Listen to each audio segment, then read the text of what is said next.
देखिए विजय जी, ये तो लोकसभा का चुनाव है और आज प्रचार का भी आखिरी दिन है। सभी पार्टियों के प्रत्याशी अपने अपने पक्ष में मतदान के लिए गांव-गांव जा रहे हैं, शहर शहर जा रहे हैं।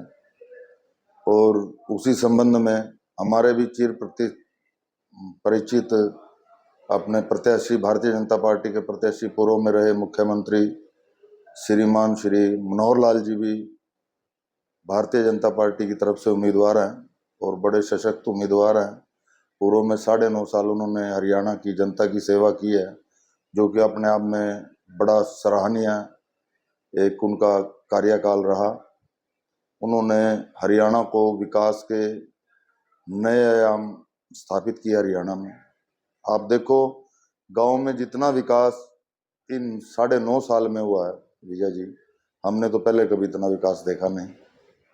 ये देख लो, सबसे बड़ी बात तो हरियाणा के अंदर बिना खर्ची और बिना पर्ची के जो नौकरी देने की व्यवस्था संत पुरुष श्री मनोहर लाल जी ने की, उसका अपने आप में मिसाल है, उसका कोई जवाब नहीं। और गांव के अंदर जो बिजली की 24 घंटे व्यवस्था की, बिजली की चोरी रोकने का जो काम किया, आज बिजली बोर्ड देखो कितने बड़े मुनाफे में, और गांव के अंदर 24 घंटे बिजली चल रही है। जो व्यवस्था पहले हम जब छोटे होते थे, यही व्यवस्था हम चंडीगढ़ में देखते थे कि बिजली का कट लगने से पहले, एक दिन पहले मैसेज आता था वहां पे। वही व्यवस्था आज मनोहर लाल जी ने गांव गांव में बना दी है। अगर हमारे गांव में कल बिजली का 1 घंटे का कट लगेगा तो एक दिन पहले आपको फोन पे मैसेज आ जाता है। ये अब कितनी बड़ी व्यवस्था उन्होंने कर दी। गांव में आप लगाओ, स्वच्छता का क्या आलम था 2014 से पहले। जब से देश में मोदी जी की सरकार बनी और प्रदेश में जनता के सहयोग से, प्यार से, समर्थन से भारतीय जनता पार्टी की सरकार हरियाणा प्रदेश में बनी, उन्होंने स्वच्छता का अभियान चलाया सरकार ने। मैं भी अपने गांव गढ़ी जाटान का सरपंच था उस टाइम। उससे पहले गांव में स्वच्छता का बहुत बुरा हाल था। और अब ये देखो, ये मोदी जी की और मनोहर जी की सोच का परिणाम है कि आज पूरा भारत जो खुले में सोच की व्यवस्था यहाँ थी वो पूरी बदल गई। घर घर शौचालय बनाने का काम जो मोदी सरकार और मनोहर सरकार ने किया है, ये अपने आप में एक सराहनीय काम है। विपक्ष जो है नाना प्रकार के आरोप लगा रहा है कि 400 पार यदि आकर हो गया, संविधान बदल हो जाएगा, आरक्षण को खत्म कर देंगे सरकार। देखिए विजय जी, ये तो विपक्ष का एक मिथ्या प्रचार है। आरक्षण के बारे में मैं आपको बताऊं, आरक्षण, हम संविधान निर्माता पूरा भारतवर्ष बाबा साहब भीमराव अंबेडकर जी को मानता है, उसको हम भी मानते हैं, भारतीय जनता पार्टी भी अपना आदर्श मानती है। आप देखो, जब देश आजाद हुआ और जो संविधान सभा कमेटी गठित हुई, उस कमेटी के चेयरमैन बाबा साहब भीमराव अंबेडकर जी थे। उन्होंने भारत को एक बहुत अच्छा संविधान दिया।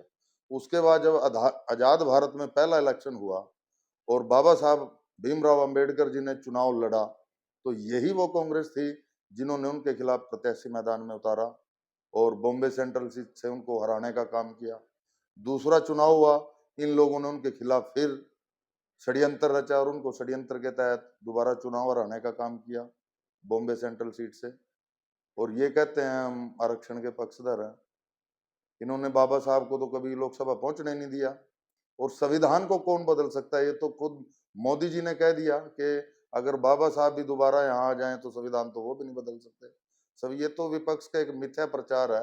देखो, अब आधुनिक भारत में नए नए विकास के कार्य हो रहे हैं, उसमें अगर पुराने संविधान में कहीं ना कहीं किसी क्लॉज में कोई अड़चन आती है तो उसमें कोई नया क्लॉज लगाना वो तो बुरी बात नहीं, ये तो आप भी मानते होंगे। और विपक्ष के तो ये षड्यंत्र है, उनके पास कोई चुनावी मुद्दा तो कुछ है नहीं, इसके अलावा झूठ बोलने के अलावा और वो कहे भी क्या।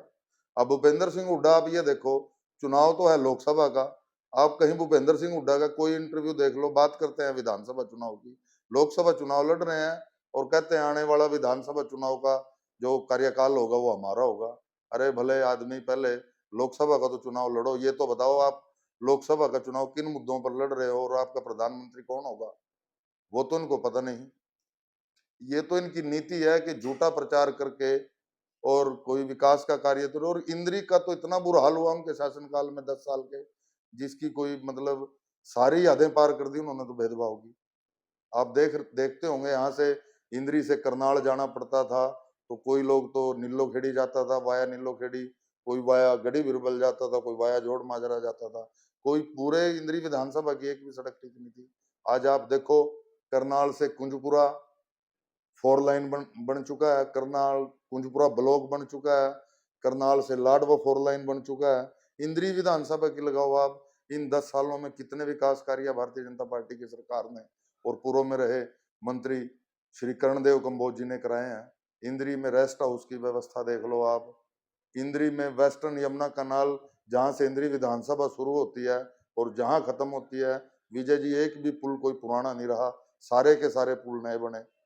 इंद्री में सड़कें देख लो आप, हॉस्पिटल देख लो, चोरपुरा में ITI देख लो, कितने ही विकास 1500 करोड़ रुपए के विकास कार्य यहाँ पर भारतीय जनता पार्टी की सरकार ने करवाए हैं। करणदेव जी ने विकास के नए आयाम स्थापित किए हैं। और अब जो राम कुमार जी का शासनकाल ये चल रहा है 5 साल का, इसमें भी विकास की गति मैं मानता हूं कि पूर्ववर्ती जो हमारा समय था भारतीय जनता पार्टी का, उससे कुछ कम हुई है, क्योंकि बीच में कोरोना काल भी आया, उसकी वजह से व्यवस्था एक बार सारी डगमगाई, लेकिन फिर विकास कार्य दोबारा उसी गति से प्रगति पे हैं। अब आप देखो सड़कों का, मैं एक बार चंडीगढ़ से आ रहा था, मुझे नारनौल जाना था, तो मैं GPS अपना ऑन किया, अंबाला से नारनौल बाबूजी में 2.25 घंटे में पहुंच गया। 152D हाईवे, उस पे कनेक्टिविटी आप ये पेवा रोड से भी है, पुंडरी रोड से भी है, असंध रोड से भी है। आप देखो करनाल में रिंग रोड बन रहा है, ये शामगढ़ से कुटेल के लिए, और शामली से अंबाला के लिए एक्सप्रेस हाईवे बन रहा है। आप एक्सप्रेस हाईवे लखनऊ देख लो, आप एक्सप्रेस हाईवे ये देखो, आप दिल्ली से बॉम्बे के लिए मात्र 11 घंटे में आप पहुंच जाओगे जब एक्सप्रेस हाईवे कंप्लीट हो जाएगा। तो रोड कनेक्टिविटी का तो कोई जवाब ही नहीं। माननीय हमारे जो परिवहन मंत्री हैं नितिन गडकरी जी, उन्होंने इतनी बढ़िया व्यवस्था की मोदी जी के सहयोग से कि विकास के भारत नए नए आयाम आज छू रहा है।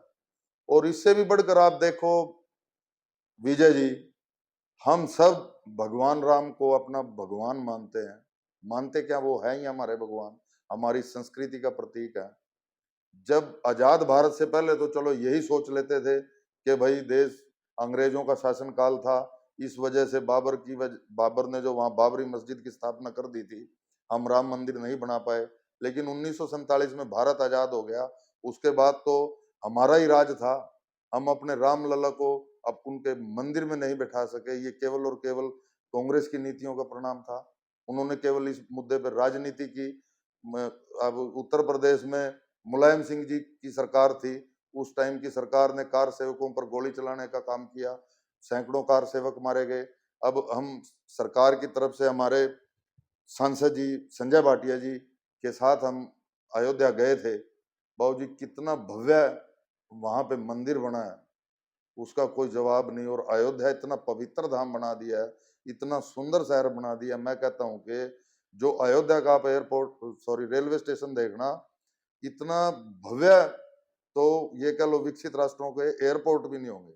वहां का आप एयरपोर्ट देखना, वहां की सड़कें देखना, मतलब ये वहां लगेगा कि ये वाकई ही भगवान राम की नगरी है। ये पहले कहते थे भाजपा वाले कि ये तो मंदिर नहीं बनाएंगे, ना डेट बताएंगे। उस टाइम जब पूर्व में अटल बिहारी जी प्रधानमंत्री थे, गठबंधन की सरकार थी, मानते हैं कि उस समय की गठबंधन के अलमत की सरकार थी, मंदिर नहीं बना पाए, लेकिन अटल बिहारी जी उसी टाइम कह गए थे कि मंदिर भी बनाएंगे और डेट भी बताएंगे। अब वो समय आपके सामने है। भारतीय जनता पार्टी के 10 साल के शासनकाल में सुप्रीम कोर्ट से राम मंदिर के लिए केस भी जीता गया, राम मंदिर का शिलान्यास भी हुआ और राम मंदिर स्थापित भी हो गया। और ये अभी जो पूर्व में 22 जनवरी गई, 22 जनवरी को पूरे देश ने दिवाली के रूप में मनाया। अपने आप में ये भी एक अद्भुत दृश्य था, पूरे भारतवर्ष में एक दूसरी दिवाली मनी। हमारे रामलला अपने भवन में स्थापित हुए मोदी जी के कर कमलों के द्वारा, ये अपने आप में प्राण प्रतिष्ठा उनकी हुई। कितना बड़ा काम है, कितना बड़ा सुकून है। विदेश नीति लगाओ, पहले क्या था, भारत का नाम विदेशों में कोई ठीक ठाक उससे नहीं लेते थे विदेशी लोग। विदेश के जो भी मुखिया होते थे, राष्ट्रपति, प्रधानमंत्री, पहले क्या होता था, वो बोलते थे, भारत के प्रधानमंत्री सुनते थे। आज का आलम आप देखो, आज भारत बोलता है और विदेश सुनता है। डेवलप कंट्रीज भी भारत का आज मोदी जी का एक मजबूत नेता मानते हैं मोदी जी को। उनकी नीतियों का परिणाम अब यही देख लो, पीछे यूक्रेन और रशिया का युद्ध चला, हमारे वहां से 23,782 बच्चे जो रजिस्टर्ड बच्चे वहां पे पढ़ने के लिए गए हुए थे, एमबीबीएस में जिनका एडमिशन था, उन बच्चों के जो पेरेंट्स ने गुहार लगाई विदेश मंत्रालय में, मोदी जी के पास बात पहुंची। मोदी जी का ये देखो कितना बड़ा विजन और मोदी जी की मजबूती, भारत की मजबूती। मोदी जी ने रशिया को भी कहा, यूक्रेन को भी कहा कि भाई हमारे बच्चे आपकी युद्ध की वजह से वहां दिक्कत में हैं और आप युद्ध विराम करो, हमारे बच्चे वहां से निकल आएंगे, बाद में आप मर्जी जो करना। अब ये देखो मोदी जी की नीतियों का ही परिणाम, उनकी सोच का ये परिणाम, उन्होंने देश को इतना मजबूत बनाया कि रसिया और यूक्रेन को युद्ध विराम करना पड़ा। और फिर नीति बनाएगी कि भाई ये बच्चे बाहर कैसे आएंगे, उनको पहचानेंगे कैसे। उनको कहा गया कि आप तिरंगा हाथ में लेकर आओ और आपको बस में बिठाकर यूक्रेन का प्रशासन एयरपोर्ट लेकर आएगा। और उन लोग बच्चों ने ही बताया कि हमारे साथ तो पाकिस्तान और बांग्लादेश के बच्चे भी तिरंगा लेकर बाहर आए और वो भी हमारे साथ हिंदुस्तान आए, बाद में वो अपने अपने देश को गए। तो ये आप देख लो, कुछ दिन पहले अभी कतर में हमारे पूर्व सैनिकों को वो फांसी की सजा उन्होंने सुना दी थी।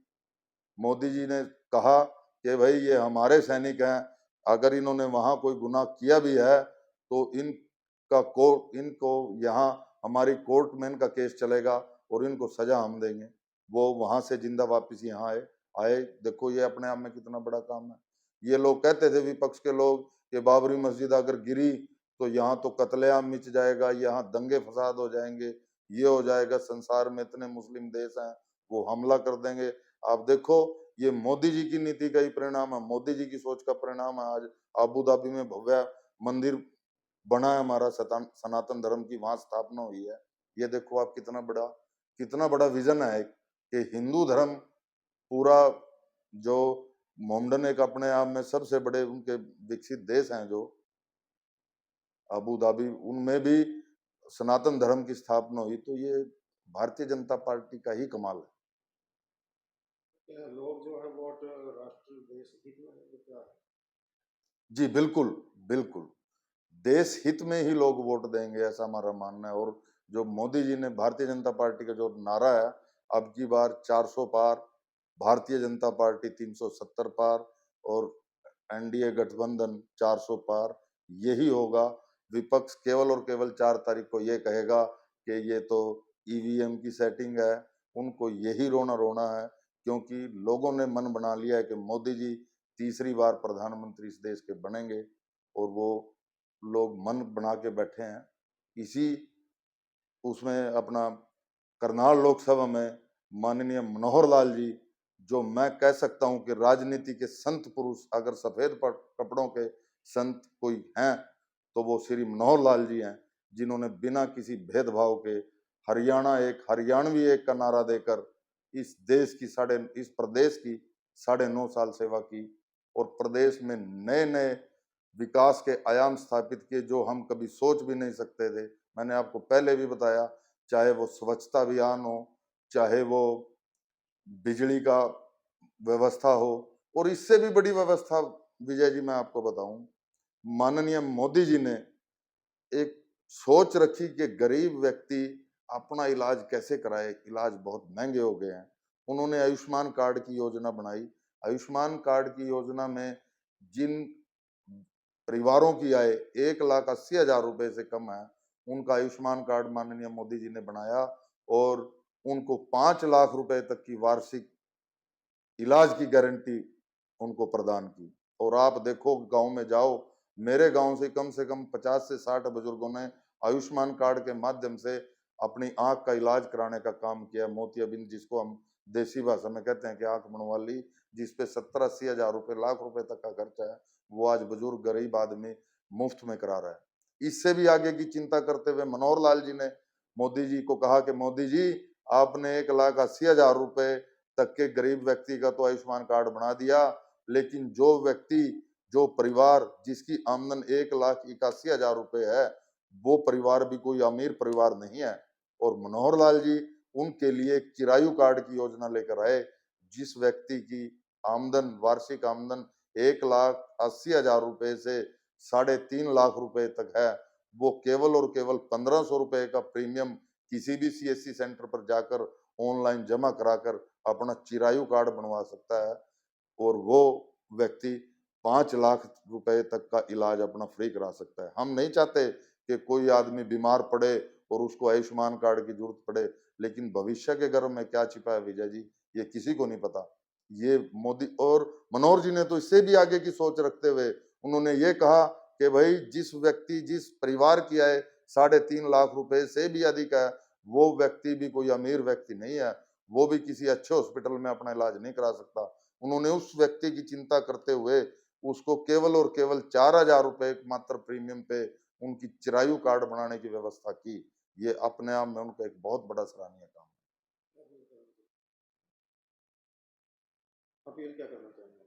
है। मेरी तो पूरे करनाल लोकसभा क्षेत्र वासियों से हाथ जोड़कर विनम्र निवेदन है कि भाई ये जो राजनीति के संत पुरुष हमारे उम्मीदवार बनकर आए हैं, जो हमारे से बिल्कुल चिर परिचित हैं, जिनकी नीतियां हमने देखी हैं, उन्होंने कितने हरियाणा एक हरियाणवी एक का नारा देकर बिना किसी भेदभाव के, बिना भाई भतीजावाद के जो विकास कार्य हरियाणा में कराए हैं, तो उनको पूरे भारतवर्ष में अगर रिकॉर्ड तोड़ मतों से जिताकर यहाँ से भेजा जाए तो ये उनके प्रति एक सच्चा सम्मान होगा। एक उनको हमारा भारतीय जनता पार्टी के कार्यकर्ता भी और पूरे लोकसभा क्षेत्रवासी भी ये उनको एक सम्मान के रूप में बहुत बड़ी भेंट देंगे।